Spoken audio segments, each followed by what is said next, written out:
창세기 2장 4절부터 25절입니다. 제가 읽겠습니다.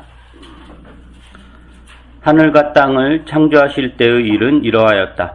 주 하나님이 땅과 하늘을 만드실 때에 주 하나님이 땅 위에 비를 내리지 않으셨고 땅을 갈 사람도 아직 없었으므로 땅에는 나무가 없고 들에는 풀 한 포기도 아직 돋아나지 않았다. 땅에서 물이 솟아서 온 땅을 적셨다. 주 하나님이 땅의 흙으로 사람을 지으시고 그의 코에 생명의 기운을 불어넣으시니 사람이 생명체가 되었다. 주 하나님이 동쪽에 있는 에덴에 동산을 일구시고 지으신 사람을 거기에 두셨다. 주 하나님은 보기에 아름답고 먹기에 좋은 열매를 맺는 온갖 나무를 땅에서 자라게 하시고 동산 한가운데는 생명나무와 선과 악을 알게 하는 나무를 자라게 하셨다. 강 하나가 에덴에서 흘러나와서 동산을 적시고 에덴을 지나서는 네 줄기로 갈라져서 네 강을 이루었다. 첫째 강의 이름은 비손인데 금이 나는 하일라 온 땅을 돌아서 흘렀다. 그 땅에서 나는 금은 질이 좋았다. 부돌라라는 향료와 홍옥수와 같은 보석도 거기에서 나왔다. 둘째 강의 이름은 기온인데 구스 온 땅을 돌아서 흘렀다. 셋째 강의 이름은 티그리스인데 아시리아의 동쪽으로 흘렀다. 넷째 강은 유프라테스이다. 주 하나님이 사람을 데려다가 에덴 동산에 두시고 그곳을 맡아서 돌보게 하셨다. 주 하나님이 사람에게 명하셨다. 동산에 있는 모든 나무의 열매는 네가 먹고 싶은 대로 먹어라. 그러나 선과 악을 알게 하는 나무의 열매만은 먹어서는 안 된다. 그것을 먹는 날에는 너는 반드시 죽는다. 주 하나님이 말씀하셨다. 남자가 혼자 있는 것이 좋지 않으니 그를 돕는 사람 곧 그에게 알맞은 짝을 만들어 주겠다. 주 하나님이 들의 모든 짐승과 공중의 모든 새를 흙으로 빚어서 만드시고 그 사람에게로 이끌고 오셔서 그 사람이 그것들을 무엇이라고 하는지를 보셨다. 그 사람이 살아있는 동물 하나하나를 이루는 것이 그대로 동물들의 이름이 되었다. 그 사람이 모든 집 짐승과 공중의 새와 들의 모든 짐승에게 이름을 붙여주었다. 그러나 그 남자를 돕는 사람 곧 그의 짝이 없었다.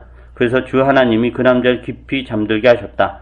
그가 잠든 사이에 주 하나님이 그 남자의 갈빗대 하나를 뽑고 그 자리는 살로 메우셨다. 주 하나님이 남자에게서 뽑아낸 갈빗대로 여자를 만드시고 여자를 남자에게로 데리고 오셨다. 그때 그 남자가 말하였다. 이제야 나타났구나. 이 사람 뼈도 나의 뼈, 살도 나의 살. 남자에게서 나왔으니 여자라고 부를 것이다. 그러므로 남자는 아버지와 어머니를 떠나 아내와 결합하여 한 몸을 이루는 것이다. 남자 그 아내가 둘 다 벌거벗고 있었으나 부끄러워하지 않았다. 요 앞에 달라 창세기 1절부터 2장 3절은 이제 하나님께서 하늘과 땅과 그 가운데 있는 모든 것을 이제 말씀을 창조하셨다라는 이야기입니다.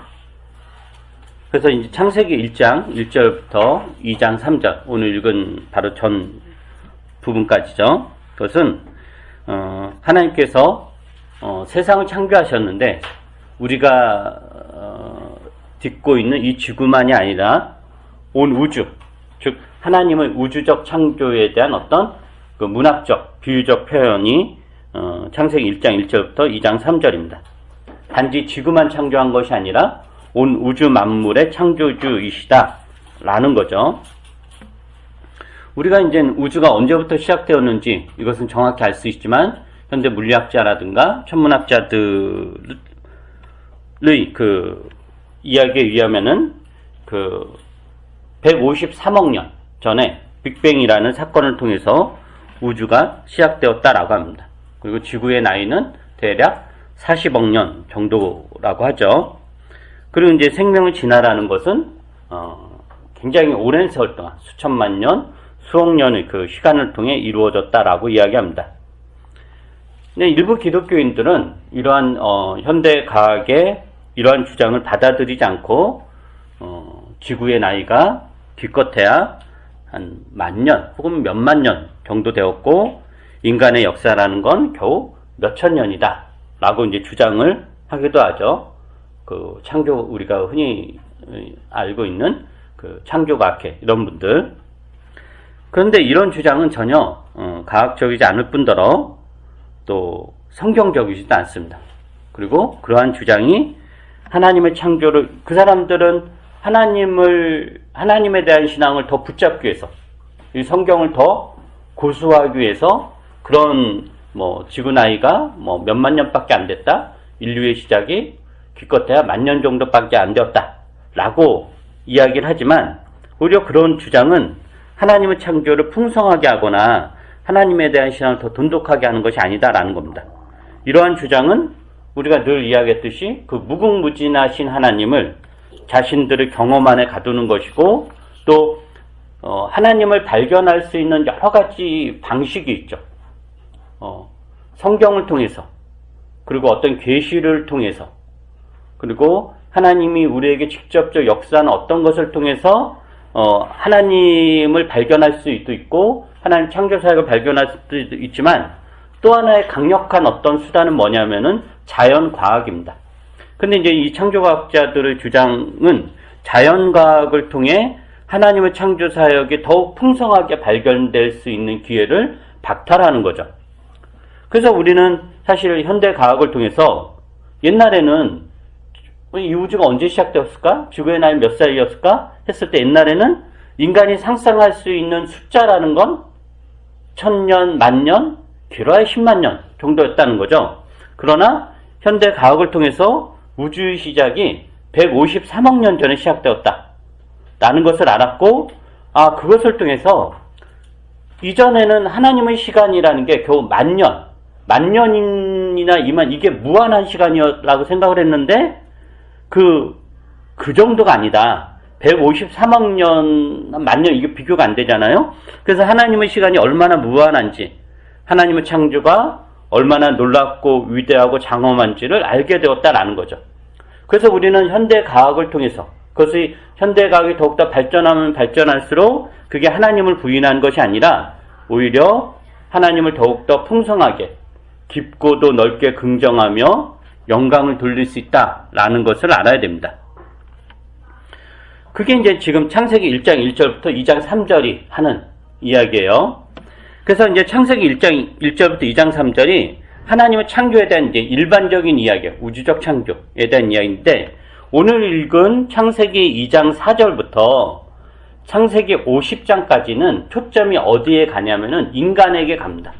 즉 1장 1절부터 2장 3절은 전 우주적 창조에 대한 일반적인 이야기를 했다면은 이제 2장 4절부터 이제 관심의 초점이 어디로 가냐면은 우주로 가는 것이 아니라 인간의 구원에 초점을 맞춘 이야기다라는 거죠. 그래서 이제 창세기 2장 4절부터는 이 창조의 초점을 인간에게 맞추고 그 인간이 어떻게 하나님과 관계를 맺어 나가며 그 인간이 또 어떤 범죄를 저질렀고 그러한 인간을 통해서 하나님의 창조와 구원 사역이 어떻게 전개되는가에 대한 이야기가 이제 2장 4절부터 50장까지 이제 진행이 될 거다라는 거예요. 그 다음에 창세기 2장 4절부터 50장을 문학적으로 단락을 나누면 10개 단락으로 나눌 수 있어요. 히브리어에 톨레도트라는 이제 단어가 있는데, 톨레도트, 이게 주로 이제 어떻게 번역이 되냐면은, 계보, 혹은 족보, 혹은 대략 이러하다, 역사, 이런 식으로 이제 우리나라 말 성경에 번역이 돼요. 톨레도트. 그래서 창세기 2장 4절부터 50장은 그 문학적으로 이제 이제 보자면은, 이 톨레도트라는 단어를 기준으로 해서 10개 단락으로 나누어져요. 10개 단락. 이거는 그냥 참고사만 들으세요. 그렇게 기억하지 않으셔도 되는데, 2장 4절부터 4장 26절이 하나의 단락이에요. 뭘 다루고 있냐면은, 하나님께서 아담과 하와를 만드셨고, 아담과 하와의 죄악과 그 결과를 다루는 거고, 그 다음에 이제 5장 1절부터 6장 8절은 아담의 후손, 아담의 계보를 다루죠. 그 다음 6장 9절부터 9장 29절은 누구의 계보를 다루냐면 노아의 계보를 다루어요. 그 다음 이제 10장 1절부터 11장 9절은 노아의 후손들의 계보에 대한 이야기고, 그 다음에 11장 10절부터 26절은 셈의 계보에 대한 이야기입니다. 그 다음에 11장 27절부터 25장 11절, 거기에 이제 아브라함이 들어가는데, 아브라함의 계보가 아니라 아브라함의 그 아버지, 그러니까 데라잖아요. 데라의 계보에 대한 이야기입니다. 그 다음에 이제 25장 12절부터 18절은 아브라함의 첫째 아들인 이스마엘의 계보를 다루고 있고, 그 다음에 25장 19절부터 35장 29절은 이삭의 역사, 이삭의 족보를 다루죠. 그 다음에 이제 36장 1절부터 37장 1절은 이삭에게 이제 아들이 이제 둘이 있었죠. 쌍둥이, 그렇죠. 쌍둥이 아들이 있었죠. 첫째인 에서의 계보를 다루는 게 37장 1절까지고, 그 다음에 이제 37장 2절부터 그 창세기 끝까지는 누구의 계보를 다루냐면 야곱의 계보를 다루고, 이제 이렇게 된 창세기가 문학적으로 구성이 돼요. 이런 내용들은 우리가 이제 앞으로 이제 차근차근 살펴볼 거고, 오늘은 뭘 볼 거냐면은 하나님께서 사람을 어떻게 지으셨는가에 대한 이야기를 좀 해보려고 합니다. 여러분 2장 4절을 한번 읽어보세요. 창세기 2장 4절. 창세기 2장 4절. 시작. 하늘과 땅을 창조하실 때의 일은 이러하였다. 하나님이 네, 거기까지. 만드실 때 여기 보니까 하늘과 땅을 창조하실 때의 일은 이러하였다. 주 하나님이 땅과 하늘을 만드실 때 이렇게 되는데, 여기서 약간 이제 흥미있는 변화가 있어요. 어떤 변화가 있죠?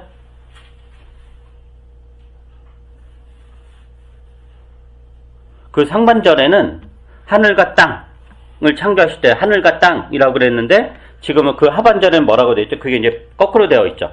하반절에서는 땅과 하늘, 이런 게 그냥 이 창세기 저자가 심심해서 이렇게 왔다 갔다 한 게 아니라, 그의 의도를 이제 드러내는 거예요. 그 의도가 뭐냐면은, 아까도 이야기했듯이, 그 1장은 하나님 우주적 창조에 대한 이야기니까, 하늘과 땅, 하늘이 더 중요하다라고 할 수 있죠. 하늘과 땅이었는데, 2장 4절부터 이제 창세기 저자가 본격적으로 뭐에 대한 이야기를 하려고 하는 거냐면은, 땅에 대한 이야기를 하려고 하는 거예요. 땅에 대한, 땅에 사는 인간. 그래서 그 하반절에서 이제 그 초점을 이제 바꾸는 거죠. 그래서 앞에서는 계속 하늘과 땅 그랬는데, 이제 그 2장 4절 하반절부터는 땅과 하늘, 이렇게 하는 거예요.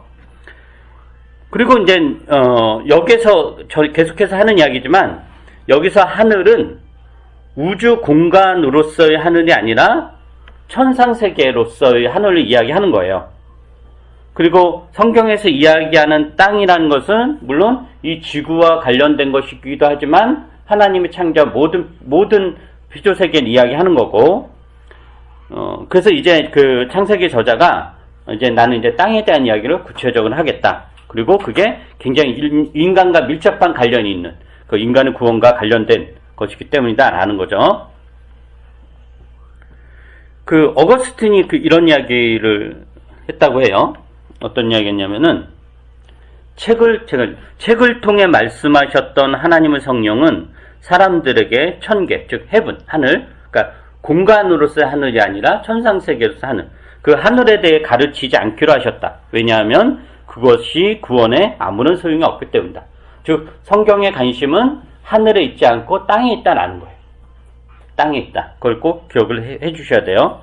물론 이제 기독교는 구원을 이야기하고 이 세상이 전부가 아니고 우리가 하늘나라를 소망하고 또 천상의 세계를 우리가 믿죠. 그죠? 그렇다고 해서 이 땅, 즉 물질적 세계를 벗어나는 어떤 것으로 신자의 삶을 꾸리지 않습니다. 신자의 삶이란 철저하게 물질적인 세상에서 삶이고, 이 물질적인 세상에서 삶을 어떻게 물질적으로 만들어 갈 것인가에 대한 싸움이다라는 거죠. 물론 어떻게 보면 기독교 신앙의 궁극적 목표는 매우 영적이고 이 세상을 초월하는 것이지만, 거기로 가기 위한 싸움은 가장 철저하게 물질적이고 현실적인 것을 가져갑니다. 천상을 추구하는데 땅에 온전히 발을 딛고 천상을 추구하지 날아다니면서 이 어떤 영적 세계를 추구하지 않는다라는 거예요. 이런 맥락에서 기독교 신앙은 이 세상에 대해서, 이 땅에 대해서 무한한 책임을 요구하고 신자들에게도 이 땅에 대한, 이 창조 세계에 대한 책임을 요구한다라는 거죠. 그 다음에 이제 그 4절 하반절에서 그 주 하나님이 땅과 하늘을 만드실 때라고 언급하잖아요. 그리고 나서 곧바로 5절에서 어떤 이야기 하냐면 이제 땅에 대한 이야기를 하죠. 5절에서 보세요. 근데 그 땅에 대한 묘사가 나오죠. 근데 땅에 뭐가 있다는 거죠? 아직 비가 오지 않았다라는 거, 그리고 나무도 없고 들에는 풀 한 포기도 아직 돋아나지 않았다라고 그래요. 여기까지 하면은 굉장히 항무지잖아. 아무 생명이 자랄 수 없는.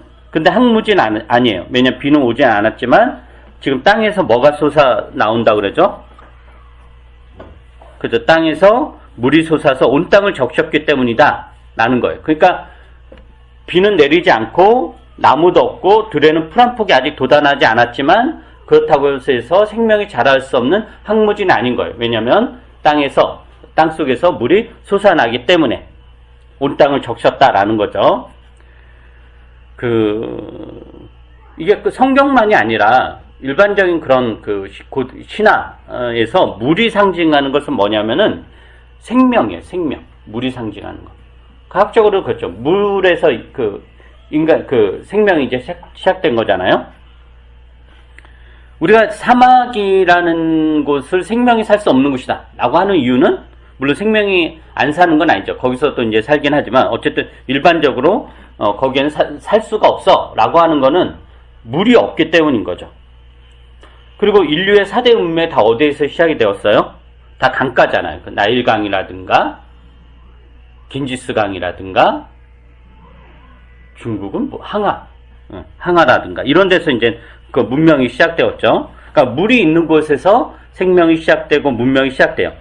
그러므로 아직 비가 내리지 않았지만 한편으로는 땅에서 물이 솟아서 온 땅을 적셨다고 하니까 그게 지금 생명이 충만하게 자랄 수 있는 옥토로 이제 준비되어 있는 거예요. 그런데 하나님께서 그 땅을 가지고 이제 맨 처음 한 일이 뭐냐면, 이게 창세기 1장하고 달라요. 창세기 1장은 하나님께서 식물들, 동물들 다 만들고 나서 나중에 맨 마지막으로 이제 사람 만들었다라고 그랬잖아요. 근데 창세기 2장은 그 표현이 좀 달라요. 창세기는 어떻게 하냐면은 그 땅에서 그 생명이 충분히 자랄 수 있도록 물이 촉촉히 적신 그 땅에서 하나님 제일 먼저 한 일은 뭐냐면은 나무를 자라게 하고 이게 아니라 사람을 만들었다라는 거죠. 그죠? 사람을. 그 7절에 보면은 땅의 흙으로 사람을 지으셨다라고 그래요. 그리고 이 흙은, 그러니까 흙으로 사람을 지으셨잖아요. 그 생명의 그는 물에 베인, 그러니까 땅에서 물이 막 솟아났으니까 땅이 다 물에 다 적셔졌을 거 아니에요. 그 물에 베인 이제 흙으로 사람 만든 거예요. 그렇게 만들어요. 그래서 7절에 보면은 그 사람을 만들었다 그러잖아요. 7절에 보면 여러분 그 성경 난해주에 보면 그게 있을 거예요. 이 사람이 바로 히브리어로 아담이에요. 그러니까 아담이 한 개인을, 우리가 이제 하나님께서 아담과 하와를 만드셨다 그러잖아요. 이렇게 성경이 이야기하고 있잖아요. 그럴 때 아담을 한 개인 이렇게 이야기도 하지만은 아담이라는 말 자체가 사람이라는 뜻이에요. 그러니까 사람. 그러니까 한 개인을 이야기하는 것이 아니라, 그래서 하나님께서 그 사람을 만드셨다, 즉 아담을 만드셨다라는 거죠. 그런데 이게 이제 그 언어적 유의로 땅을 뜻하는 히브리어는 아다마예요. 아다마. 그러니까 아다마에서 아담을 만들었다. 좀 언어 유의죠. 그러니까 사람의 근원이 어디에 있느냐라는 것이 계속 땅의 흙에서 사람을 만들었는데 그 이름조차도 지금 뭘로 지은 거냐면은 흙이라고 지은 거예요. 그러니까 사람의 근원이 어디냐? 땅이다, 흙이다라고 이야기를 하는 거죠. 그렇게 이제 지으셨어요. 근데 아직 여기서 뭐라고 하냐면은 생명체는 아니었다라고 하잖아요. 그죠? 생명체는 아니었다. 지으시고 나서 뭐라 하시냐면 하나님께서 생명의 기운을 불어넣으신 거예요. 그러니까 흙으로 만드셨어요. 창세기 저자가 표현하는 건 흙으로 만드셨는데 흙으로 만드신 것 자체가 생명체는 아니라는 거예요. 그 생명체를 만든 거에 하나님께서 생기를 불어넣으니까, 생명의 기운을 불어넣으니까 그 사람, 즉 아담이 뭐가 되었냐? 생명체가 되었다라고 하는 거죠. 이것이 창세기 저자가 이 이야기하는 의도는 뭐냐면은 생명의 근원이 어디냐? 하나님이다라는 거죠. 인간이 아무리 발버둥쳐도 하나님이 거두시면 어쩔 수 없다라는 거고, 이건 신약성 성서의 일관적인 사상입니다. 그 복음서에 보면 하나님이 생명의 근원이라는 사상 이렇게 표현이 돼요. 누가복음 볼까요?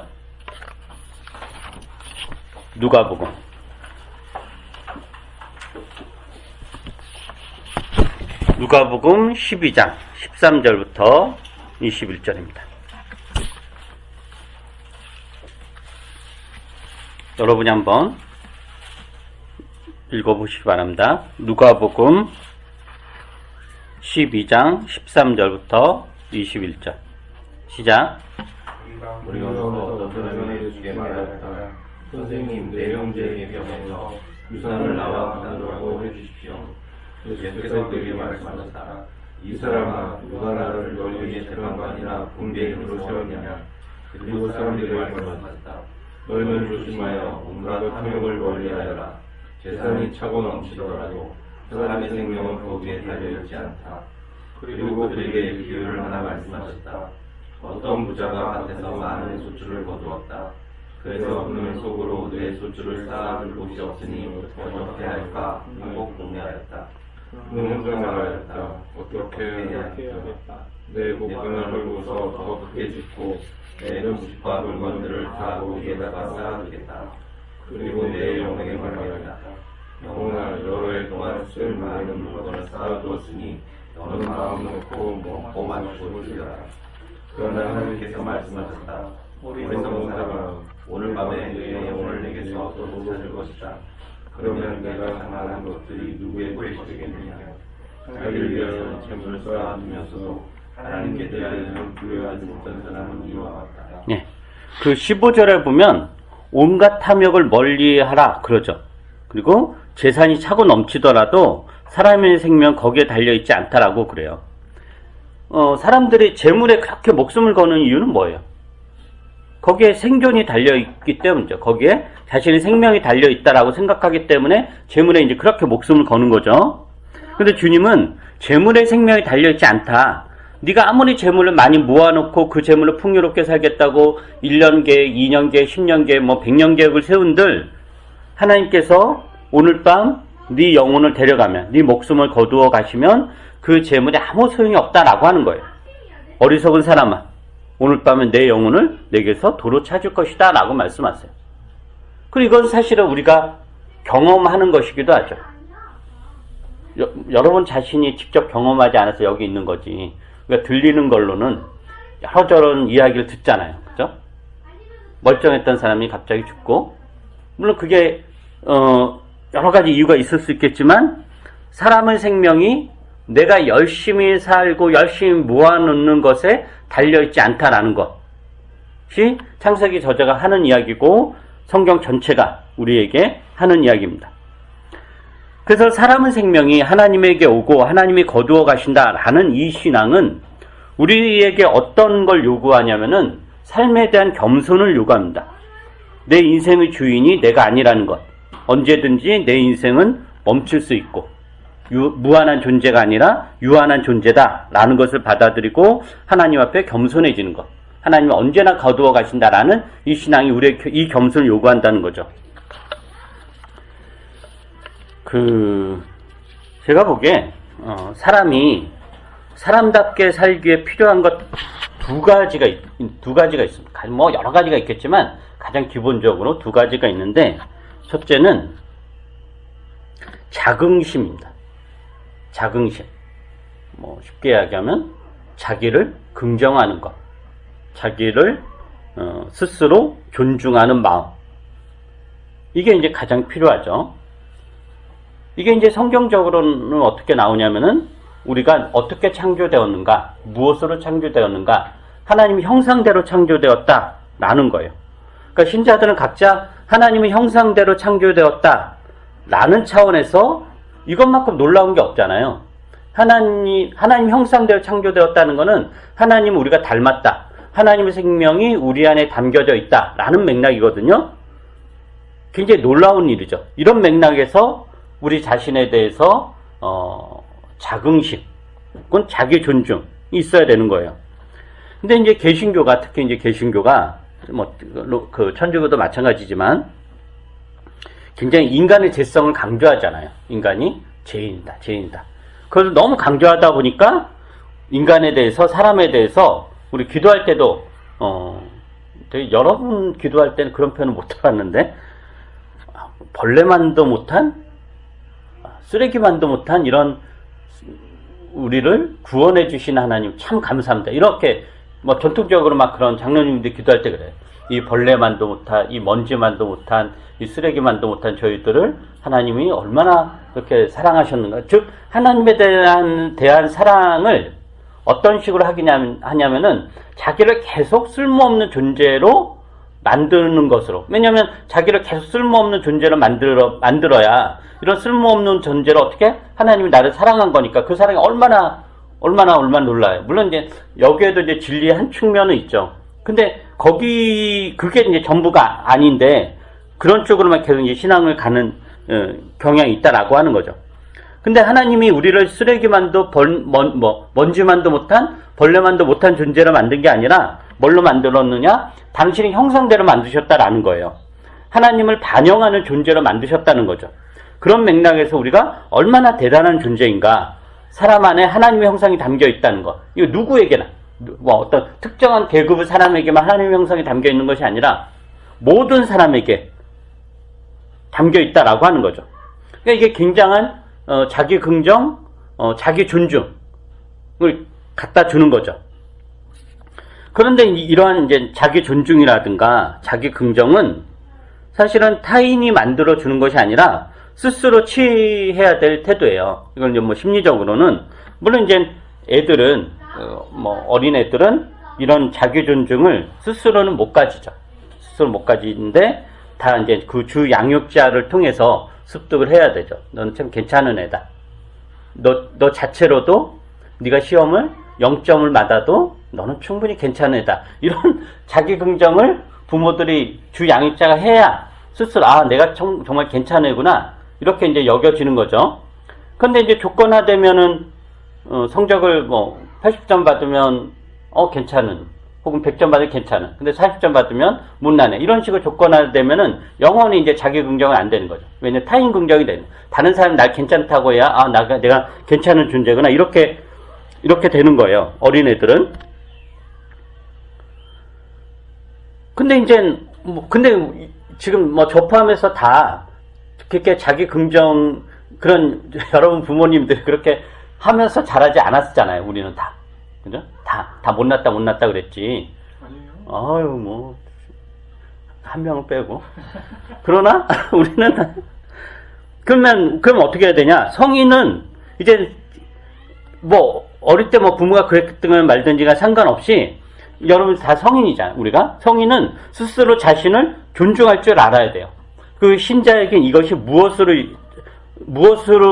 그 자기 존중이 이루어지는 거냐면은 내가 하나님의 형상대로 지음받았다 라는 그런 엄청난 사실에서 자기 존중, 자기 긍정, 자기를 사랑하는 것, 이거를 가질 수 있는 겁니다. 제가 예전에 좀 힘들어서 상담을 좀 오랫동안 받은 적이 있었는데, 상담사가 해준 이야기 중에 지금도 이제 기억에 남는 말이 이제 몇 가지가 있는데, 제일 기억에 남는 게 대략 이런 말이었어요. 전에 여러분한테 몇 번 했던 것 같은데, 그분이 이제 뭐 어떤 이야기를 저한테 했었냐면은, 그 세상이 당신을 버려도 당신이 당신을 버리지 않으면 살 수 있다. 누구나다. 근데 세상이 당신을 인정하고 사랑해도 당신이 당신을 버리면 살 수 없다. 이게 이제 저한테 굉장히 꽂혔어요. 생각해보니까 많이 그렇죠. 우리가 보기에 이제 갑자기 이제 그렇게 자살을 하거나, 물론 이제 그 심한 우울증으로 이렇게 하는 경우도 있겠지만, 어쨌든 어떤 죽음들에 대해서 우리가 저 사람은 정말 모든 사람의 사랑을 받고 있고 모든 사람이 그를 존경하고 또 가진 재산도 많고 온갖 걸 다 누리고 있는데 왜 이렇게 죽을까, 이런 의문이 있잖아요. 그죠? 근데 결국 그게 뭐냐면은, 타인이, 세상이 다 나를 사랑하고 나를 인정한다고 하더라도 내가 나를 사랑하지 않으면, 내가 나를 받아들이지 않으면, 내가 나를 버리면 죽는 거고, 세상이 다 나를 손가락질하고 난리를 쳐도 내가 나를 버리지 않으면 살아나간다 라고 하는 거죠. 그 말이 저한테 이제 힘이 되었고 험난한 세월을 조금 이제 버티며 지낼 수 있었던 것 같아요. 결국 이게 자신을 버리지 않는 게 곧 자기 존중인 거죠. 자신에게 어떤 조건이나 실력이나 수준 이런 것을 가지고 자기를 존중하는 것이 아니라 하나님의 형상이 자신 안에 심겨져 있다는 것으로 자기를 존중하는 것, 이것으로 우리는 살아갑니다. 이게 첫 번째예요. 그 다음에 이제 사람이 사람답기 위해 필요한 것 두 가지, 그 두 번째는 뭐냐면은 겸손입니다. 겸손. 겸손이란 자기 비하가 아니라 난 정말 못났어. 나는 아무것도 할 줄 몰라. 이게 겸손이 아니라 어떤 위대한 존재 앞에서, 거대한 어떤 존재 앞에서 자신의 처지를 확인하는 거예요. 그러니까 사람이 하나님의 형상대로 지음받은 엄청난 존재라는 맥락에서 우리는 굉장히 대단한 존재이죠. 그러나 반면에 우리가 지금 오늘 본문에서 뭘로 지었다고 그랬어요? 땅의 흙으로 지음받았고 또 하나님이 생명을 주셔야만 살 수 있다. 여기서 흙이라고 번역된 단어는 또 먼지로도 번역이 돼요. 그러니까 우리가 뭘로 만들어졌느냐? 먼지로 만들어졌다는 거죠. 먼지로. 그런 맥락에서 우리가 이제 겸손해야 된다라고 하는 거죠. 한번 아까도 얘기했던 우주의 역사를 한번 생각을 해보세요. 우주의 시작이 이제 153억 년 전에 이제 시작이 되었다라고 그러죠. 153억 년. 근데 인간의 수명이라는 게 몇 년이에요? 아무리 오래 살아야 100년. 대부분 100년은 못 채우고 살죠. 운이 좋으면 100년 넘는 거고. 근데 153억 년과 100년의 차이라는 건 이게 얼마나 엄청난가. 153억 년과 100년. 감히 100년이 감히 명함을 못 내면죠. 돈으로 비교하면 153억 원. 그러니까 100원의 차이예요. 153억 원과 100원. 우리는 돈이 지금 1억이 없어도 100원을 거둘 듯 안 보잖아요. 땅에 떨어지면 아마 주자 500원이면 주술까? 100원은 안 줬을 것 같아요. 어쨌든 별로 정말 이게 비교할 수 없는 거죠. 그 우주의 규모도 한번 생각을 해보세요. 지구가 속해 있는 태양계를 행성계라고 하니까 태양이 별이고 그 태양을 중심으로 지금 수성금성 지구가 이렇게 돌고 있잖아요. 그걸 이제 우리가 행성계라고 하는데 그런 행성계가 수천억 개가 모인 것을 은하라고 하죠. 은하. 그리고 우리 은하계는 대략 한 1000억 개 조금 넘는 행성계로 이루어졌대요. 그리고 다른 은하계가 있잖아요. 우리 은하계 말고 다른 은하계. 근데 우리 은하계는 굉장히 작은 편이고 다른 은하계는 평균 3000억 개, 1500개, 2000억, 한 3000억 개의 행성계로 이루어졌어요. 그것만 해도 엄청난 거잖아요. 근데 우주에는 그러한 은하계가 또 얼마나 있느냐? 1000억에서 2000억. 어떤 학자는 그 천문학자나 물리학자는 그게 1조 개가 그런 은하가 1조 개가 넘는다라고 이야기도 해요. 그러니까 이게 도저히 이제 상상할 수가 없는 거예요. 상상. 그러한 우주의 규모에 압도당하면 우리는 우리 인생이 아무것도 아니구나라는 것을 경험하게 되는 거죠. 지금 우리가 여기 있을 때는 막 이렇게 저렇게 하지만은 우리가 저 위에서, 저 우주에서 여기를 바라보면 겨우 지구가 점 하나에 불과할 거고 그 안에 사는 우리야 아예 이제 보이지도 않는 거잖아요. 그래서 그런 경험을 통해서 내가 세상에서 제일 중요한 존재일 줄 알았는데 그렇지 않다는 것을 알게 되는 거죠. 지극히 낮아질 수밖에 없고 겸손해질 수밖에 없는 것. 내가 지금 세상의 지식을 다 알았다고 하더라도 어떤 우주의 압도적인 규모를 접하면 내가 알고 있는 것이 아무것도 아니라는 것을 깨닫게 됩니다. 그거는 사실 우주까지 안 가도 되죠. 지구에 굉장히 많은 여러 가지 들 있잖아요. 그죠? 거대한 바다라든가 산이라든가 그런 곳에 가서 어떤 거대한 자연을 접하면 참으로 인간이 보잘것없다라는 것을 우리가 경험하죠. 물론 간혹 어떤 사람들은 그런 데 가서 내가 위대하다라고 경험을 그건 정말 또라이고 대부분 이 정상적이라면 겸손해지죠. 진짜 인간이 참 보잘것없는 존재구나 라는 것. 근데 하나님이 창조하신 피조물을 경험하는 것으로도 그렇게 겸손해진다면 하나님을 경험한다면 어떻게 될까? 겸손할 수밖에 없다는 거죠. 자신이 우주의 중심이 아니라는 것, 내가 옳지 않다는 것, 내 지식, 내 명예, 내 재산, 내가 집착하며 붙들고 있는 것이 아무것도 아니라는 것을 경험하게 됩니다. 이게 이제 겸손인 거죠. 그래서 우리는 이제 이런 결론에 도달하게 됩니다. 자기를 긍정하는 것과 겸손이 어떻게 우리 삶에서 나타나냐?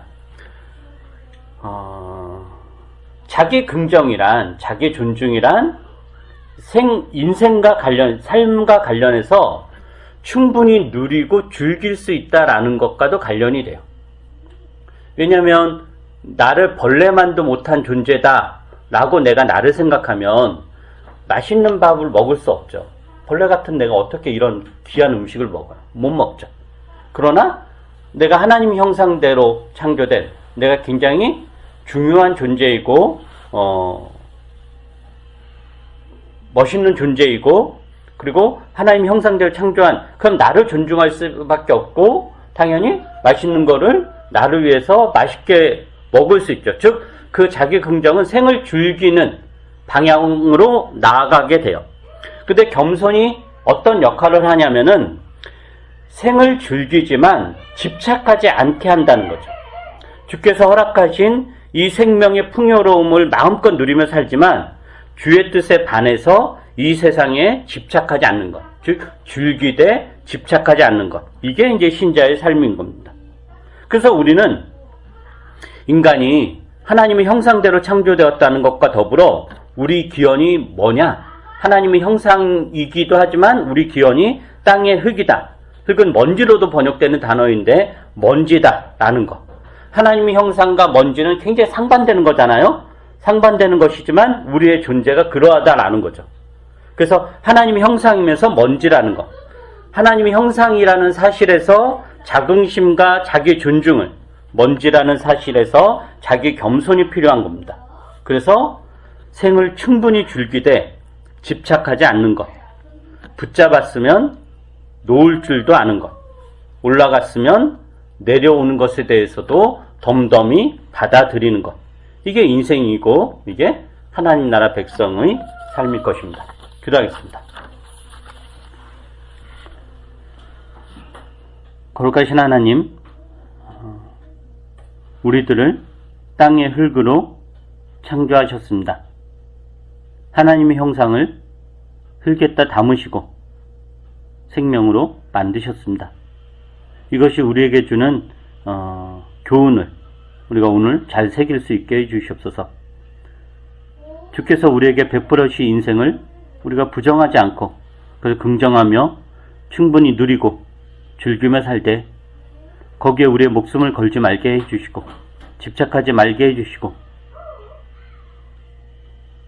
잡을 때가 있고 놓을 때가 있고 건강할 때가 있고 병들 때가 있고 가질 때가 있고 버릴 때가 있고 이런 것을 우리가 덤덤하게 받아들일 수 있게 해주시옵소서.